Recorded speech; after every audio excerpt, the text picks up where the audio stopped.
Once again welcome to my YouTube channel. हम लोग देख रहे थे पिछले क्लास में, ये हमारा लेक्चर 2 है। किस चीज़ का? ड्रेनेज अर्थात जल निकास का। तो इसमें हम लोग क्या क्या चीज़ देख चुके थे।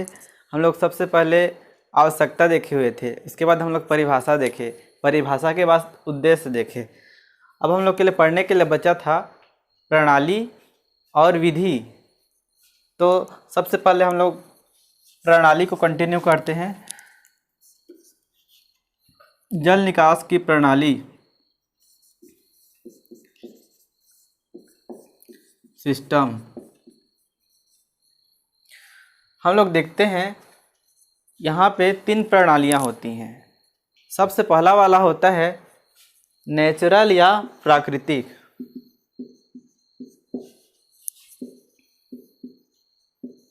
प्राकृतिक ये सबसे पहला नंबर का प्रणाली है। इसमें क्या होता है, प्रणाली में हम लोग कैसे देखते हैं जो जल का निकास होता है वो किस तरीके से होता है। तो प्राकृतिक प्रणाली में प्रकृति अपना रास्ता चुन लेता है। जैसे कि ना, ये बहुत बड़ा मैदान है जिसमें कई सारे खेत हैं। अब ढलान जिधर है, इधर ढलान है, इधर ढलान है, इधर चढ़ाऊ है, तो ढलान की तरफ रास्ता चुनेगा पानी। इस तरीके से प्रकृति के हिसाब से अपना रास्ता चुन लेता है। इधर उधर घूम घूम के आया पानी, इधर घूम घूम के आया, फिर अंत में एक नाला में मिल जाता है। नाला कहाँ चले जाते हैं? एक नदी में जाके मिल जाते हैं। तो खेत में जो एक्स्ट्रा पानी रहता है वो प्राकृतिक रूप से अपने आप किसी नाला में जाके मिल जाता है, नाला या नदी में जाके मिल जाता है। उसको बोलते हैं नेचुरल प्राकृतिक सिस्टम। इसमें इस तरीके से एरो दे देना, ऐसे ऐसे करके गया करके, या तो चाहे तो यहाँ पे भी एरो दे सकते हो, बता रहा हूँ। इसमें एरो दे सकते हो, ऐसे ऐसे करके आया हुआ है करके। ये क्या हो गया? प्राकृतिक सिस्टम। अब सेकंड नंबर हम लोग देखते हैं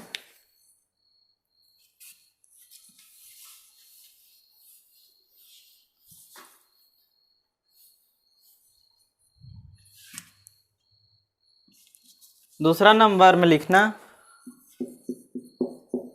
हेरिंगबोन। हेरिंगबोन ये क्या होता है? इंग्लिश में भी इसको हेरिंगबोन बोलते हैं। हेरिंगबोन असल में उसका इंग्लिश नाम ही है, उसको हिंदी में बना के लिख दिए हैं ऐसी, हेरिंगबोन। हेरिंगबोन में याद रखना, बोन करके याद रखना, बीच में जो रीढ़ का हड्डी होता है ना, वो इस तरीके से होता है, इस तरीके से। मतलब बीच में एक ठो मेन ब्रांच रहता है, उसके बाद छोटे छोटे ब्रांच ऐसे निकले होते हैं।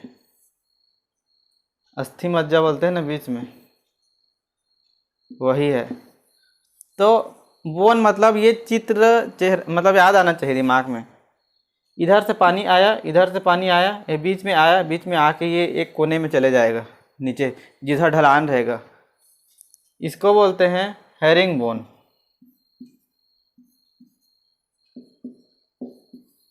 इस प्रणाली का कहाँ उपयोग किया जाता है? तो जो उथली भूमि होती है वहाँ किया जाता है। ठीक, खास कर याद रखना, इसमें भूमि का तल धरातल से ऊंचा होना चाहिए, ये चीज़ याद होना चाहिए। अगला देखते हैं, उसमें इसके विपरीत होगा, धरातल से नीचे या समतल होना चाहिए। तीसरा नंबर देखते हैं गिरिडीरॉन। गिरिडीरॉन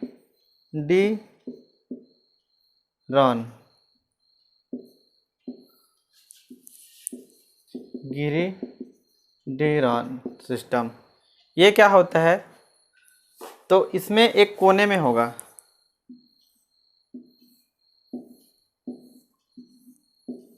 इधर से पानी आएंगे, खेत के कोने में रहेगा। ये जो नाला दिख रहा है वो खेत के कोने में रहेगा। इस तरह के नाली सीधा रहेंगे, मतलब ब्रांच में नहीं रहेंगे। इसको बोलते हैं गिरी डिरान सिस्टम। ऐसे करके इसको ऐसे करके ना तो शब्द के हिसाब से भी हो जाएगा। ये इस तरीके से बना हुआ है, इसमें आके मिल रहे हैं, पुस्तक में ऐसे ही बना हुआ है।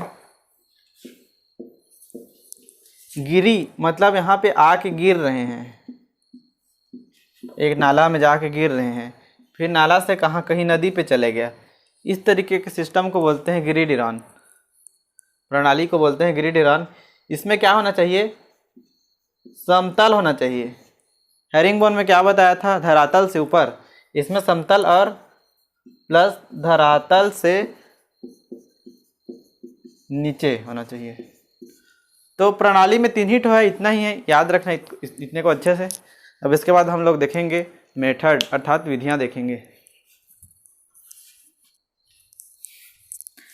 आइए हमारा अगला टॉपिक देखते हैं, जल निकास की विधियां, मेथड्स ऑफ ड्रेनेज। जल निकास की विधियां को हम लोग 2 भागों में वर्गीकृत, 2 पार्ट्स में क्लासीफाई कर सकते हैं। पहला पृष्ठीय जल निकास, सरफेस ड्रेनेज, भूमिगत जल निकास, सब सरफेस ड्रेनेज। तो पृष्ठीय में 4 विधियां हैं, सबको डिटेल से समझेंगे। और भूमिगत में 5 विधियां हैं, आप देख सकते हैं। पृष्ठीय में अस्थायी नाली, टेम्परेरी ड्रेन्स। दूसरा है कट आउट नाली, कट आउट ड्रेन्स। तीसरा है स्थायी नाली, परमानेंट ड्रेन्स। समतल भूमि में मेड़ों को काट कर, लैंड स्मूथिंग मेथड। यहाँ पे देखते हैं भूमिगत में टाइल ड्रेन्स पहला number, mould drains, stone drains, pipe drains, pole drains. आइए इतने को नोट डाउन कर लेना या स्क्रीनशॉट ले लेना, बाद में नोट करते रहना। अब पृष्ठीय को समझते हैं।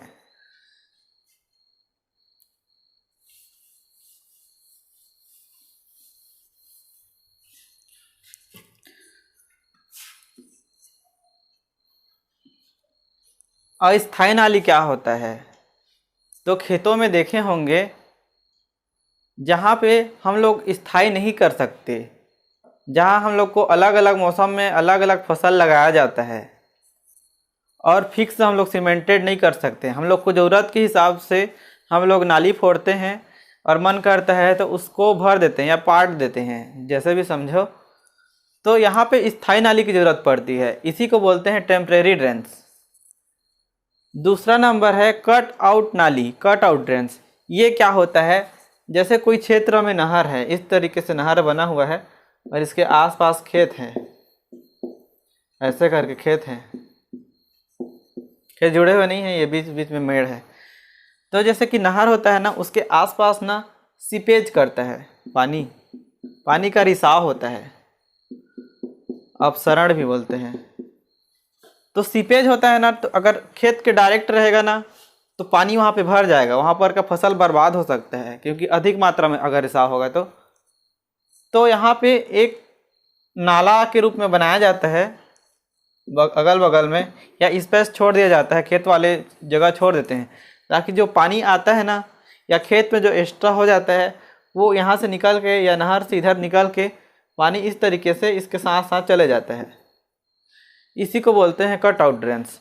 तो कट आउट शब्द में याद रखना, नहर शब्द याद आना चाहिए, ये नहर है।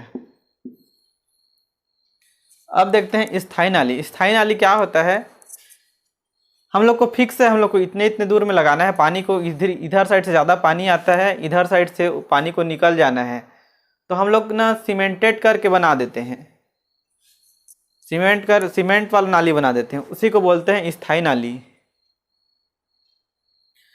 उसके बाद है समतल भूमि में मेड़ों को काटकर। तो ऐसे भूमि जहाँ पे पूरा समतल रहता है, ढलान या चढ़ाऊ ऐसा नहीं रहता है, आसपास में नहर भी नहीं रहते हैं, तो उसमें क्या करते हैं, वर्षा का जब पानी आता है ना तो खेत में भर जाता है। तो सभी खेत में आसपास के, जैसे कि आप देखे होंगे आसपास में छत्तीसगढ़ में, हमारे ही आसपास में ये एक एरिया है जिसमें बहुत सारे खेत हैं।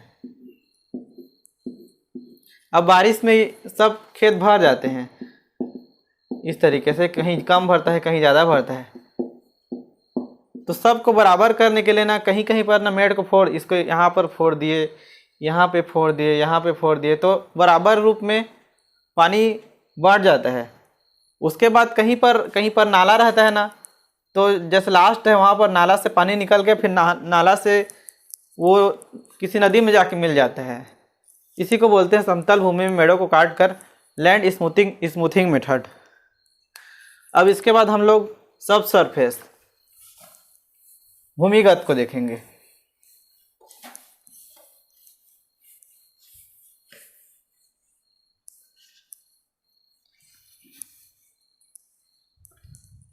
भूमिगत विधियों में एक एक करके आइए देखते हैं।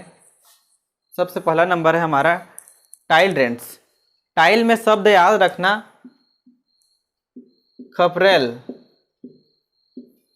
जो छतों में लगाते हैं खपरा, उसी को बोलते हैं खपरेल। इसमें क्या होता है, हम भूमिगत मतलब क्या होना चाहिए, भूमि के अंदर से पानी निकलना चाहिए, अंदर से होकर। तो हम लोग ये खेत है इस तरीके से, ये खेत का ऊपरी सतह है। अब इसके अंदरी सतह है, इसको हम लोग खोद के पूरा मिट्टी बाहर निकालेंगे और इसमें इस तरीके से खपरेल को जमा के फिट करेंगे। अब पानी यहाँ से रिस कर अंदर चले जाएगा। इसी को बोलते हैं टाइल ड्रेन्स। तो टाइल के लिए खपरेल शब्द याद जाना चाहिए।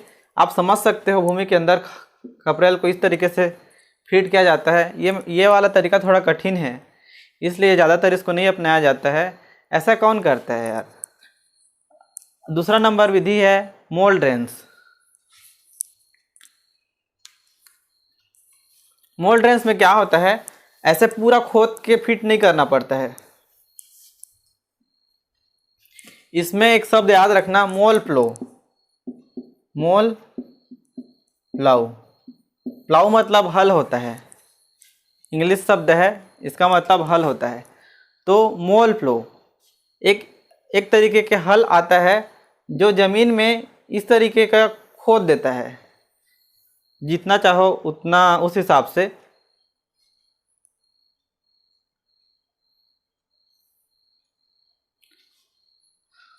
तो इस तरीके से वो खुदाई कर देता है, उसमें वो स्थायी नहीं रहता है ना। अगले बार फिर जोताई हुआ उसके बाद फिर वो मिल जाता है। वो जितने बार हम लोग को जिस मौसम में हम लोग को ज़रूरत पड़ता है, जैसे खरीफ में लगाए ज़रूरत पड़ा तो मोल प्लो से इस तरीके से हम लोग बना लिए। उसके बाद फिर अगला जब सीज़न आएगा ना, उसके बाद जब हम लोग जैसे रबी सीजन में फिर हम लोग हल चलाएंगे, उसके बाद वो फिर से मिल जाता है, वो ऐसा होता है। उसके बाद देखते हैं स्टोन ड्रेन्स। स्टोन मतलब पत्थर।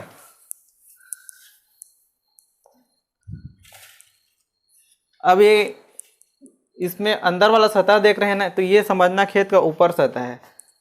अब ये खेत का नीचे सतह है। इसमें इस आकार का वी आकार का ऐसे करके रहेगा, ठीक है, उल्टा वी आकार का। यहाँ पे कुछ मिट्टी है, यहाँ पे हम लोग पत्थर डाल दिए, कंकड़ पत्थर डाल दिए। अब फिर ऊपर में पूरा मिट्टी है। तो यहाँ पे जो पत्थर है ना, वो मिट्टी को नीचे आने से रोकता है, लेकिन पानी को नहीं रोक पाता। तो पानी यहाँ से फिर निकल जाता है। ये समझो कि ना, ये जैसे खेत है और ऐसे पूरा लंबा लंबा लाइन है, ये नाला है, अंदर में नाली बना हुआ है, ऐसे करके सीधा पूरा गया हुआ है और पूरा अंदर की ओर ऐसे गया हुआ है। तो पानी फिर निकल के चले जाता है और सीधा मतलब नाले या नदी में जाके मिल जाता है।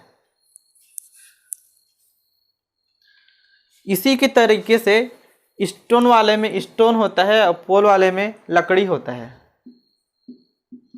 यहाँ पर पत्थर होता है, इसमें और इसमें बस इतना ही अंतर होता है। ये लगभग 1 से इतना मीटर के गहराई में होता है ये दोनों। इस चीज़ को याद रखना। पोल ड्रेन्स में यहाँ पर इसके जगह पत्थरों के जगह में लकड़ी होता है। तो उसका दोष यह होता है, डिमेरिट्स यह होता है कि लकड़ी सड़ कर ख़राब हो जाता है और उसके बाद फिर मिट्टी नीचे में आके मिल जाता है और ये दब जाता है। उसके बाद फिर पानी क्रॉस नहीं हो पाता है।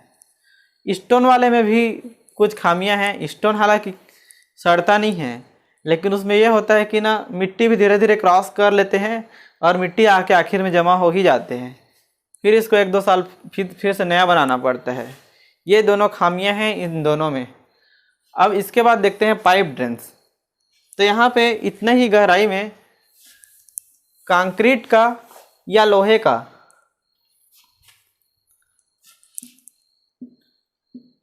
कंक्रीट मतलब सीमेंट वाला या लोहे का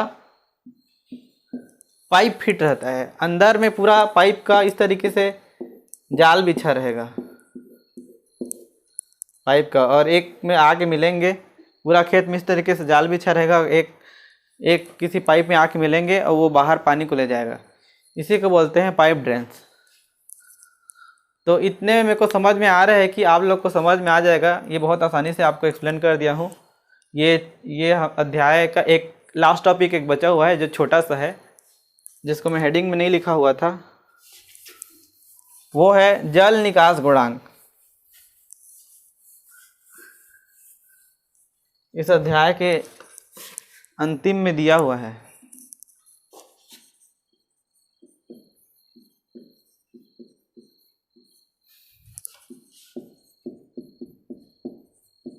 इसका अर्थ होता है 24 घंटे में किसी खेत से प्रति वर्ग मीटर खेत से जितना पानी का निकास होता है, 24 घंटे में स्रावित जल की मात्रा बटे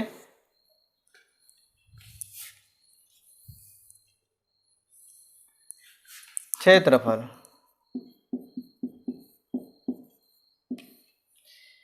ये एक छोटा सा फार्मूला है, इसको सबसे पहले एक्सप्लेन करना। अगर परीक्षा में 2 नंबर का आता है तो क्या एक्सप्लेन करना, 24 घंटे में किसी खेत से जितना पानी, जितने जल का निकास होता है प्रति क्षेत्रफल में, उसको कहते हैं। उसके बाद ये फार्मूला को लिख देना, इस सूत्र को लिख देना, इतना पर्याप्त है।